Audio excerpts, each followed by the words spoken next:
one of Carl Jung's archetypes. We are focusing this video on today. The lover. What is the lover archetype? Simply put, the lover seeks passion regardless of where the focus lies. So, I thought I brought this up in another video about feeling passionate about what you do. This is what sustains us. This is what makes us feel useful. This is the spark that keeps us alive. They bring emotion and feelings to everywhere they go. They're all about creating relationships and evoking devotion. They strive to make people feel loved and take pleasure in meeting the needs of other people. Lovers often have a zest for life and revel in the very notion of being human and alive.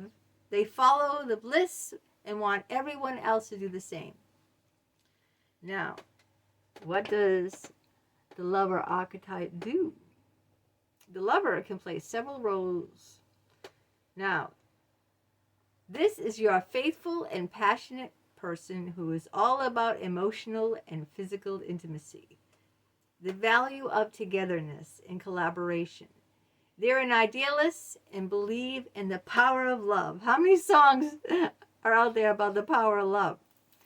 Their quest for connection drives them.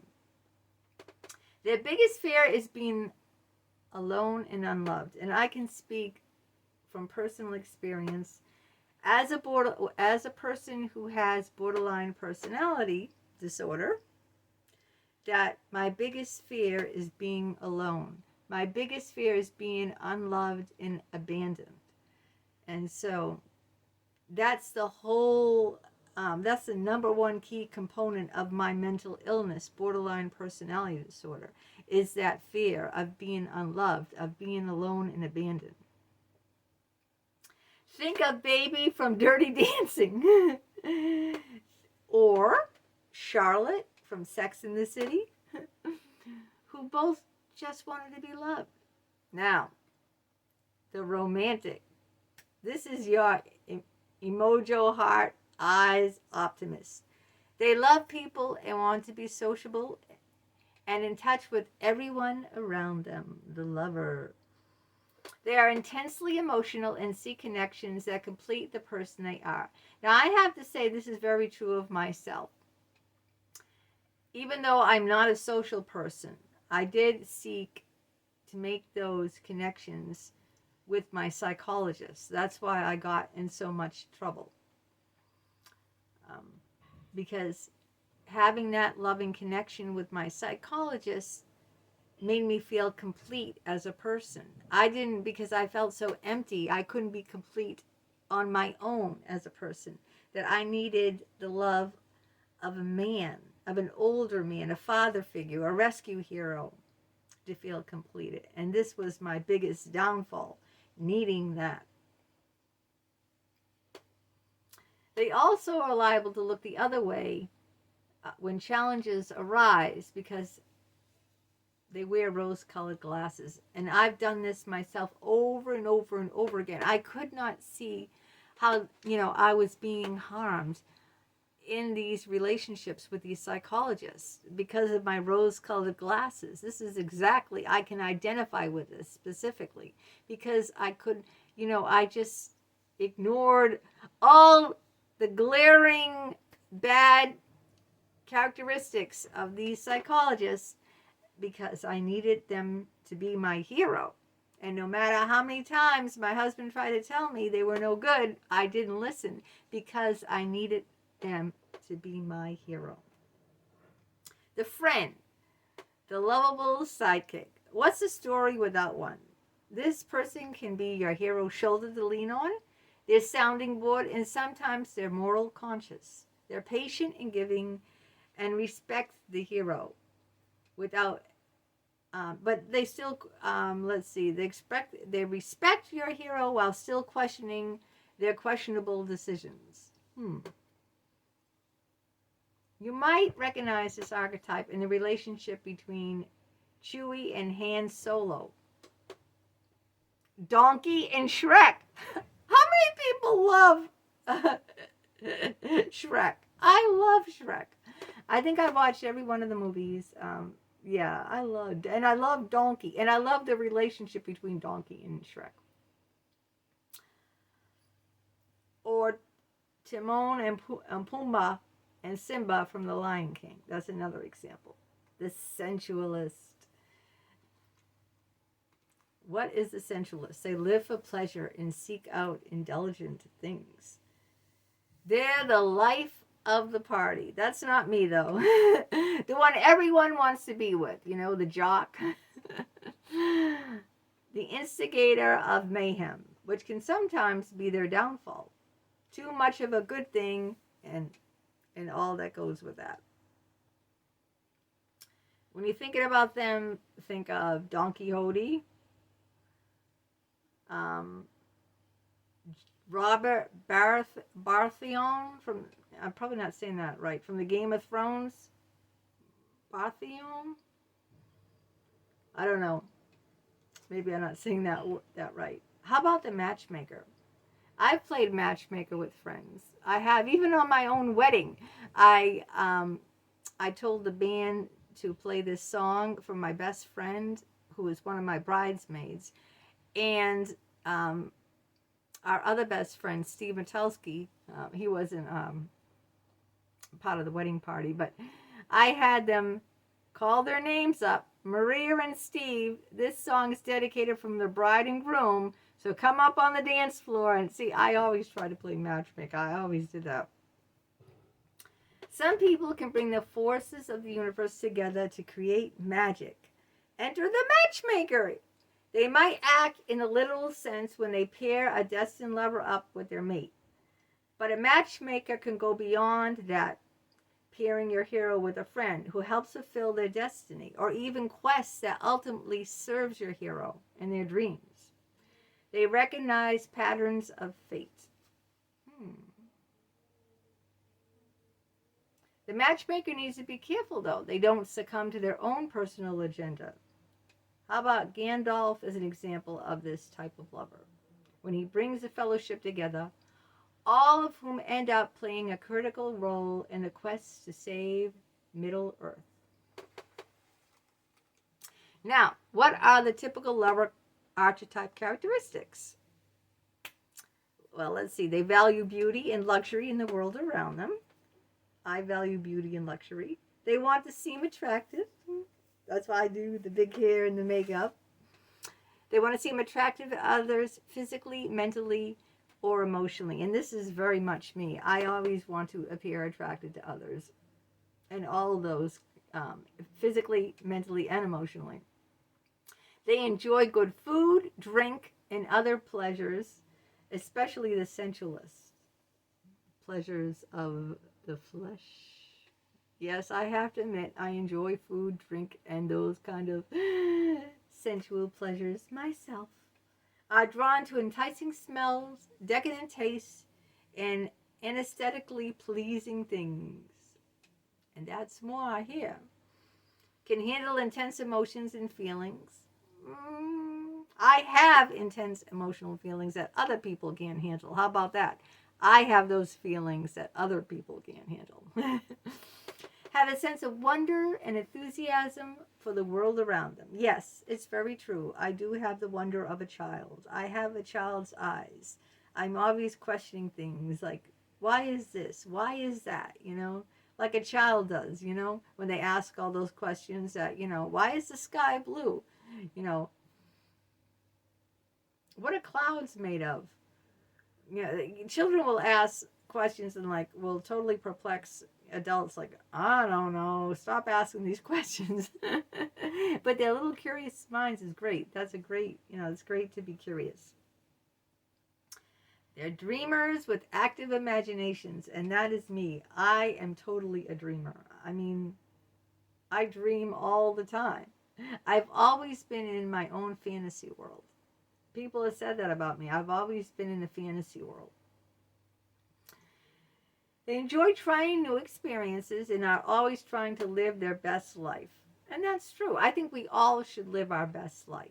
And what my best life is different from what your best life is. To me, my best life is being around my children, spending as much time I can with my special needs handicapped son, Alex, traveling, writing books, telling my story on YouTube about my experience with psychologists, getting my story out there to the masses, entertaining, doing karaoke, singing, dressing up, you know. That's what I feel passionate about anyway. I also do crafts too, but not so much. You know, those paintings I showed you when I did the creator. I mean, I did them when there was a major snowstorm outside and I was being locked up in the house. Like, it was like a foot of snow. And I said, let me paint today, you know, because I'm locked up in the house. I can't go out. I just don't have the patience to be doing that kind of thing. To sit there, you know, I don't have that kind of patience. Let's see. Sometimes they tie their self-esteem into the quality of their relationships, you know, so if the relationship is doing bad, then my self-esteem is low. If the relationship is doing good, then my self-esteem is high. And that's what that means. Like, you tie yourself up in how your relationship is doing. Instead of saying, you know, instead of being self-assured and confident about yourself, whether the relationship with your friends, spouse, siblings, or parents, or whatever it is, right, child, if that's even faltering, you still feel good about yourself. You still feel worthy as a person, even if some of your other relationships aren't going well. You don't feel tied up into it. You know, if you get in a big fight and you break up with your best friend or your boyfriend, significant other, or whatever, you don't feel, you know, you might feel sad, but you don't feel worthless, you know, if that relationship falters. And I'm guilty of that. I do feel worthless when certain relationships fail, and that has to do with me. That's what they're saying the lover archetype feels, is tied up into that. Fear, loneliness, or not being good lovers, or not being loved, you know, feeling unlovable, you know, there again, feeling unlovable, feeling lonely, feeling abandoned, all the signs of, you know, my mental illness is in the lover archetype. At least the shadow part of it is, you know, that fear of being unlovable, that fear of being lonely. And this one, making decisions based on emotions. Now, I have to admit, that has always been me. I've always acted impulsively. I've always made decisions based on how I was feeling at that time, which is a big, big mistake. You should never do that. You shouldn't impulsively act based on, like, you don't want to go and end or say something that, if you get in a fight with your best friend, you don't want to say something that you're going to later on regret in the heat of the moment. You know, acting on your emotions. You want to think, or you just don't want to say, hey, look, we're done. I don't want to be friends with you, bitch.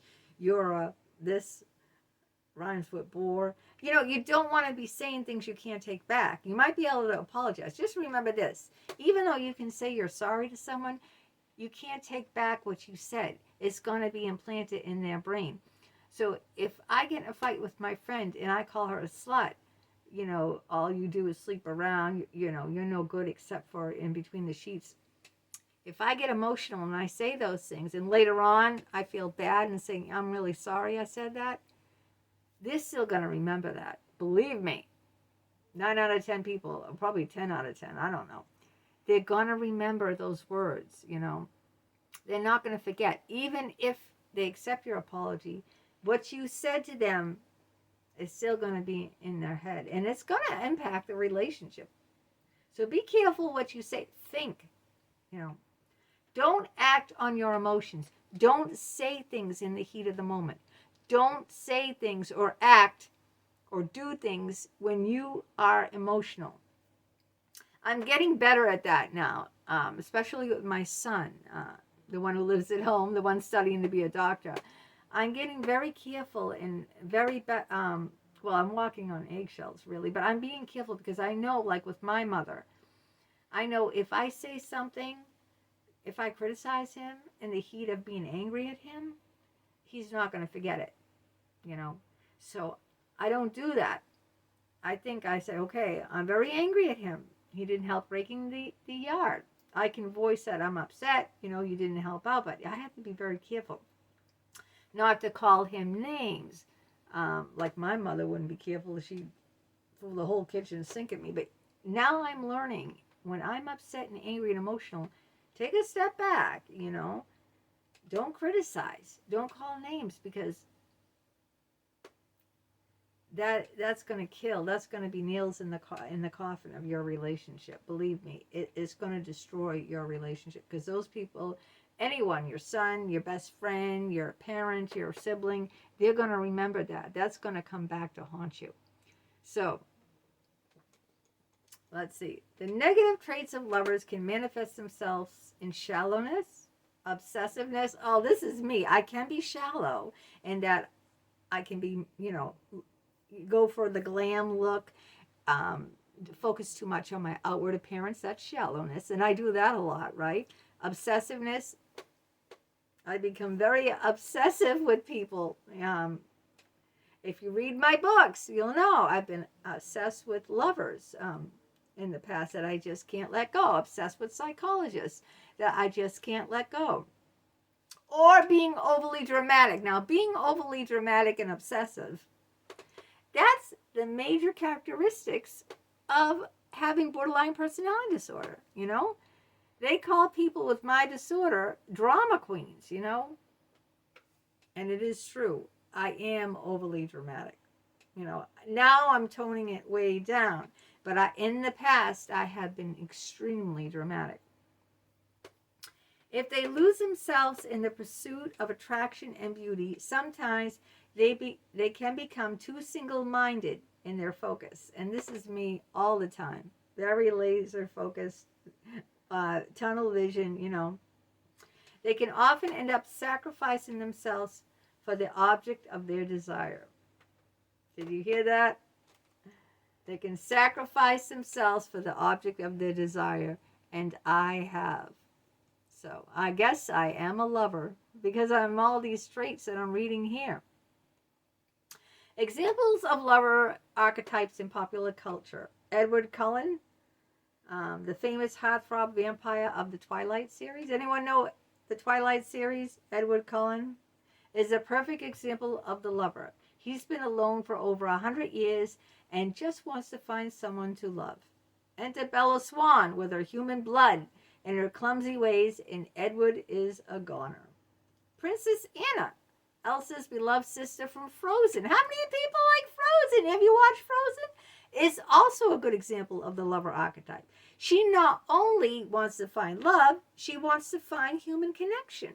After living her entire life locked away inside the castle, she can't wait to go out and see the world. Her love for her sister is intrinsic to who she is, and she'd do anything to protect her.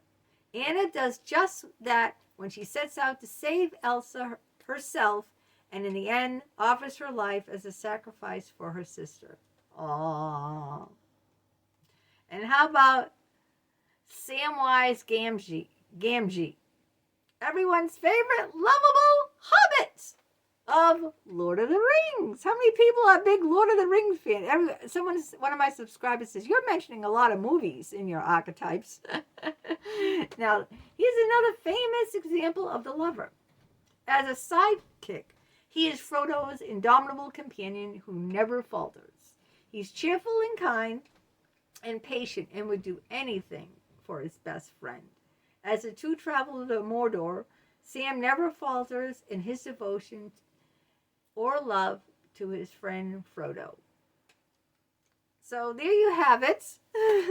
Some examples of the lover. I fall into that category myself. I'm a lot of those characteristics that I expressed here. And I guess that's another one I can put beside the creator, the rebel, and the lover. What will I do tomorrow?